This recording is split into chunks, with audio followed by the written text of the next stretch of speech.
네, 총선 참패 이후 새누리당의 계파별 세력 재편이 점화되고 있습니다. 계파를 구분하지 말라라는 상임고문단의 주문까지 나오고 있습니다.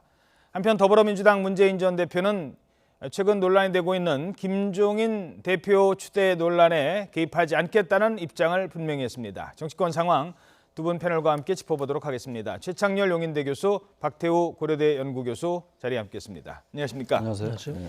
자, 먼저 어제 새누리당 원유철 원내대표가 고개를 숙였습니다. 원로인 상임고문단과 오찬 자리에서였는데요. 어떤 얘기를 했을까요? 함께 영상으로 먼저 보도록 하겠습니다. 제대로 민심을 받들지 못하고 또 상임고문님들의 가르침을 제대로 저희가 받들지 못해서 이렇게 이번 20대 총선에서 국민들에게 아주 따가운 심판을 받았습니다. 정말 입이 10개라도 할 말이 없습니다. 정말 죄송하고 송구스럽다는 말씀, 또 사죄의 말씀 올립니다. 비분관계하고 말이야. 이래서 안 되겠다 그래서 전부 걸기하기로 했어. 걸기. 이제 어쨌든 간에 네, 조금 안쪽 말씀 조금 아니 그때 뭐 당을 바로잡기 위해서 하여튼 네, 당을 바로잡기 위해서 하여튼 하고 이제 말을 멈췄습니다. 하여튼 당을 바로잡기 위해서 어떤 얘기를 김수환 전 국회의장이 상당히 쓴 말을 많이 쏟아냈습니다. 그리고 김수환 전 의장뿐만이 아니라 다른 원로들도 이미 다 이제 언론에서도 많이 얘기가 됐던 것들이고 이번 이제 새누리당의 참패에 대한 이제 본질적인 원인인데 다들 익히 많이 얘기 나온 것처럼 저는 어쨌든 박근혜 정권에 대한 심판인 것이고 그리고 박근혜 정권 중에서도 박근혜 대통령의 리더십의 문제가 저는 핵심인 것 같아요. 지금 친박과 비박 간의 여러 가지 갈등들이 이제 다시 노출되지 않겠습니까?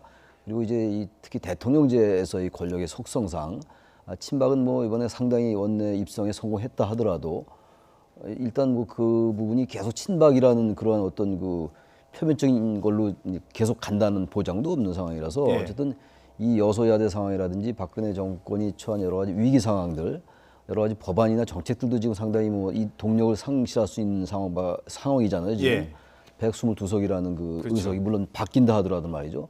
그래서 일단은 여러 번 강조하는 겁니다만 제가 누누이 말씀드린 것처럼 기본적으로 박근혜 대통령께서 국정 운영의 방식을 획기적으로 전환시키는 것이 필요하다. 그런 것들이 된다면 다른 여타의 것들이 의외로 반전의 기회가 될 수 있다라고 저는 생각을 합니다.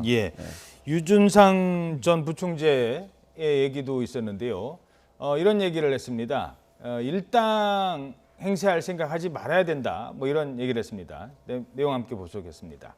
그러면서 무소속 당선인 복당으로 의석을 늘려서 일당 행세할 생각 말고 국회의장직을 더불어민주당에 내주는 등 역발상도 고려해야 된다. 이런 얘기도 했습니다. 지금은 챙길 때가 아니라 일단 반성부터 할 때다라는 얘기인 것 같은데요. 어떻게 보십니까? 그러니까 항상 보면은 버스 지나간 다음에 손 들으면 뭐 하겠어. 이런 지금 이렇게 돼 있고 평소에 원로 어르신들께서 좀 우리 옛날에 이주 시대도 왕한테 상소문 쓰는 선비 정도 역할을 하셨으면 좋았잖아요. 근데 그런 게 안 된 거 아니에요? 그런 점이 저는 안타까워. 항상 보면은 대한민국 정치권은 일이 터진 다음에 뭐가 어쩌고 저쩌고 하는 그런 게 참 안타까운 모습이고 저는 그렇게 생각합니다. 일단 이 당이 되고 여권의 참패로 나온 선거에 대해 민의를 겸허히 수렴하고 이런 그걸 말로만 하지 말고 정말로 이제 행동으로 해야 되는데 지금 어떻게 보면 새누리당이 지진이 나서 집이 파괴된 것처럼 말이죠. 이렇게 엉망이 된 거 아니겠어요? 이게 리모델링 수준으로 이렇게 하지 말고 이 기회에 아주 한국 정당 정치 발전을 위해서 창조적 파괴를 통한 재창당 수준으로 한번 근본적인 변화를 꾀해달라. 그냥 계파를 따지지 말고 물론 계파를 완전히 없앨 수는 없습니다만은 새로운 그런 정당 구조를 좀 만들자.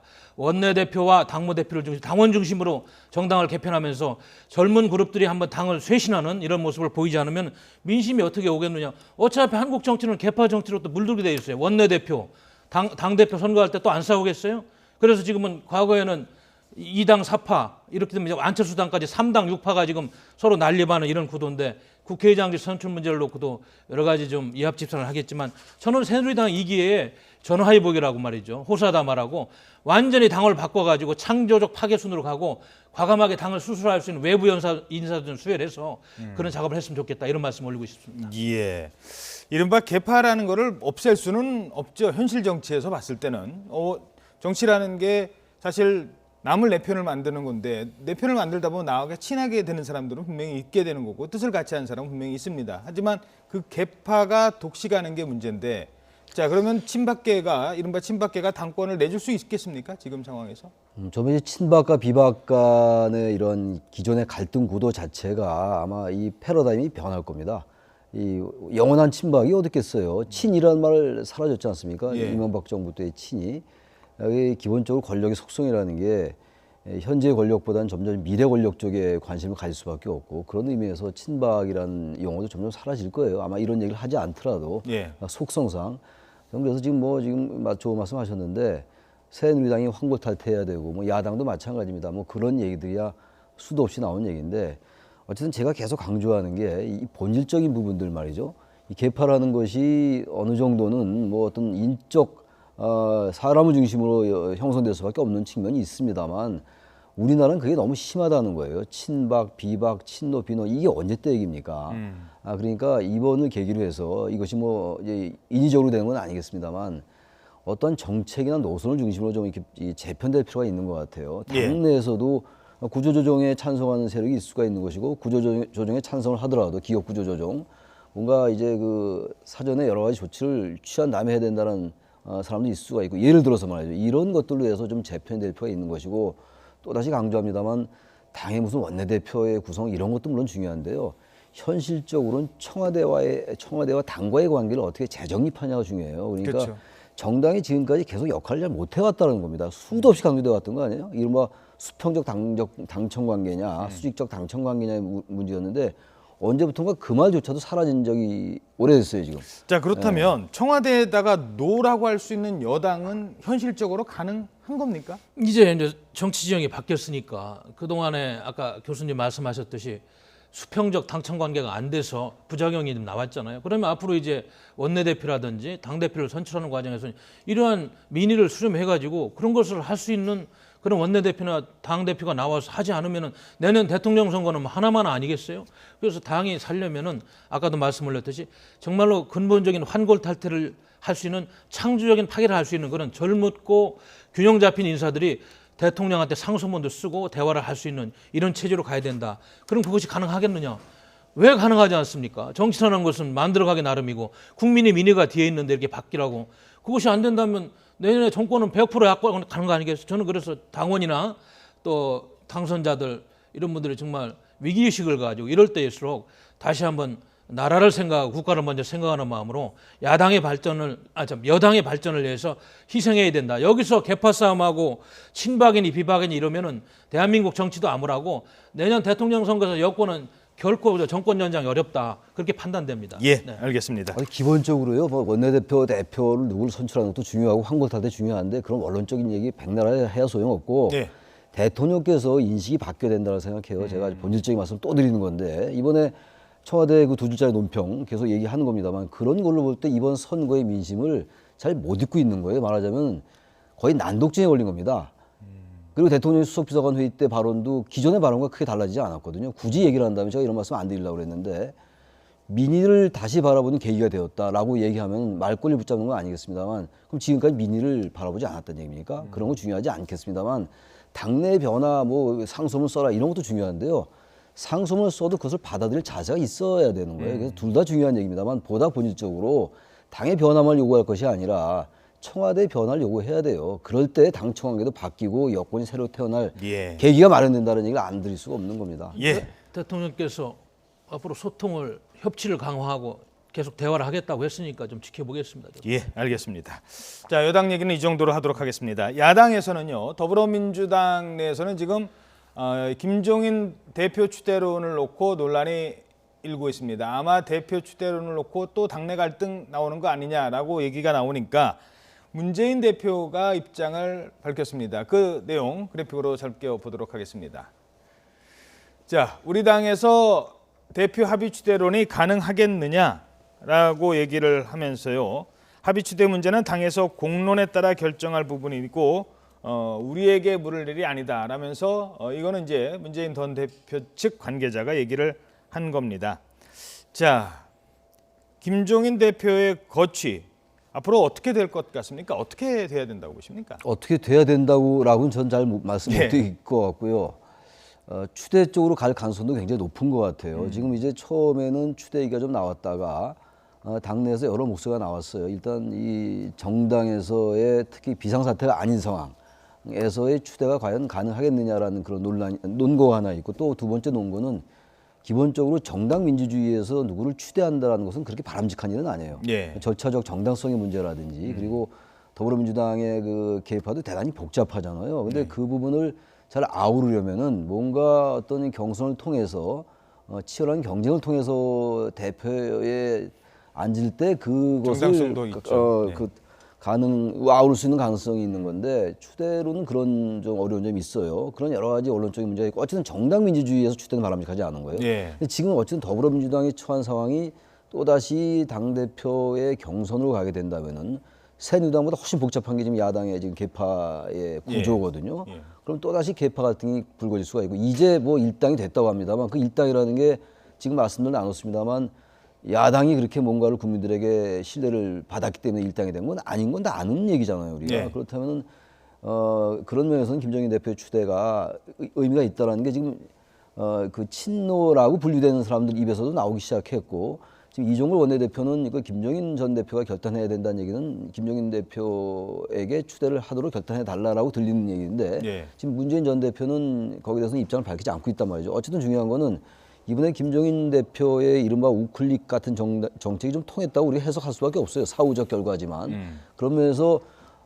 김종인 대표의 추대가 간다면 이 지금 더불어민주당이 뭔가 경제로 방향을 선회한다라든지 좀 우클릭하는 이런 것들을 유권자에게 보여줄 수 있을 겁니다만, 그런 점에서는 또 긍정적 면이 있는 것이고 예. 긍정과 부정의 양면이 있는데 전 추대할 가능성은 전혀 없진 않은 것 같아요. 예.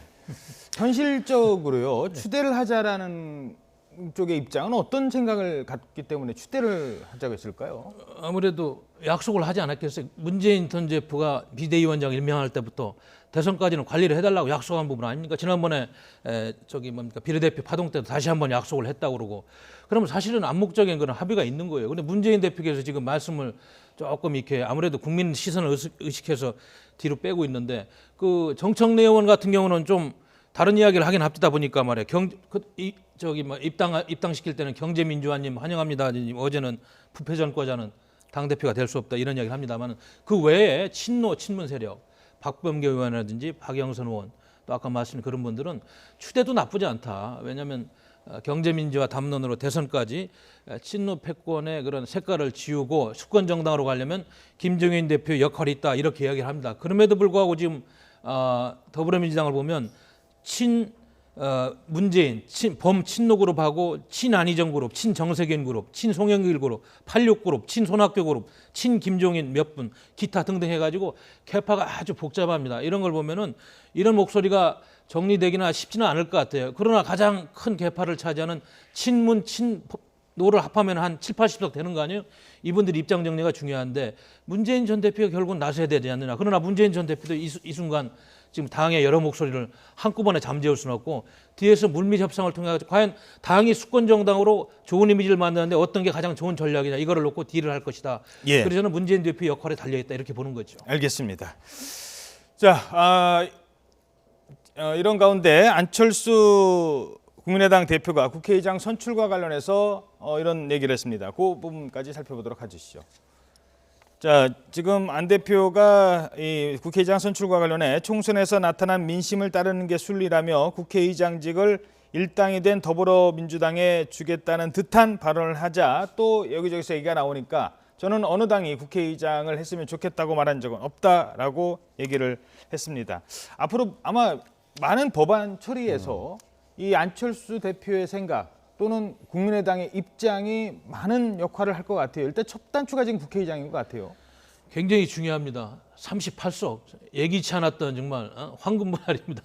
여권이나 야권이나 안철수 당의 협조가 없이는 아무것도 못하는 그런 구도인데 저는 그렇게 생각합니다. 안철수 대표가 얼마 전에는 더불어민주당이 국회의장을 하는 안이 괜찮다고 했다가 지금 다시 저런 이야기를 나누는 거 보면 여러 가지를 생각하는 것 같아요. 결국 본인도 내년에 대통령 선거에서 본인이 대통령이 당선되는 것이 가장 큰 전략 아니겠어요?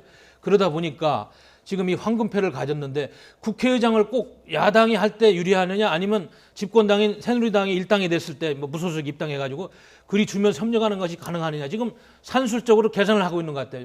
저는 그런 생각이 드네요. 안철수 대표가 만에 하나 이런 역발상을 해가지고 앞으로의 국정 운영을 개헌이라든지 그리고 여러 가지 이제 앞으로 그 당의 색깔을 내서 새누리당과 더 많은 협조를 하고 또 개헌 정국에서 이원집 정부대로 갈 때 총리까지 보장받으면서 간다면 굳이 국회의장을 야권에 줄 필요가 있겠느냐. 새누리당하고도 갈 수 있다. 이런 복잡한 계산을 하고 있는 겁니다. 그리고 이제 더불어민주당도 국회의장을 가지고 와가지고 입법 권력을 장악하면서 국정의 실패를 그 부담으로 전부 떠안느니 입법 권력으로 국정 실패에 대해서 대통령만 책임지는 게 아니고 저 국회의장도 제외될 거 아니에요. 이런 예. 부담보다는 차라리 입법 권력하고 청와대의 그런 권력을 함께 주고 국정 실패를 전체적으로 공격하는 대선 전략으로 하는 게 아니라 이런 여러 가지 셈법을 하고 있는 것 같아요. 그러나 안철수 대표는 패가 황금패다 보니까 새누리당이냐 더불어민주당이냐 이렇게 유연하게 사고하면서 앞으로의 개헌 정국까지 보는 것 같습니다. 예. 간단히 정리를 글쎄 해주시죠. 뭐 너무 좀 앞서가는 얘기 같고 지금 어쨌든 이 안철수 대표는 자신의 그 존재감을 최대한 끌어올리려는 전략 같아요. 이런 부분들은 이제 19대 국회가 거의 끝나가잖아요. 20대 국회 때 자신의 당의 역할을 캐스팅 보트를 넘어서 뭔가 주도적 역할을 하겠다라는 그러한 의미인 것 같은데 예.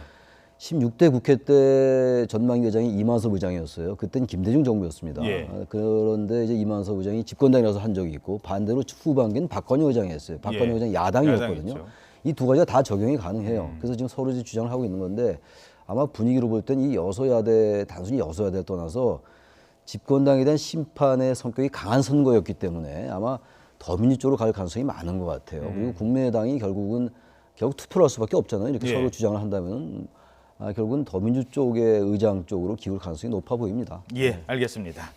네, 지금까지 최창렬 용인대 교수, 박태우 고려대 연구교수였습니다. 두 분 고맙습니다. 감사합니다.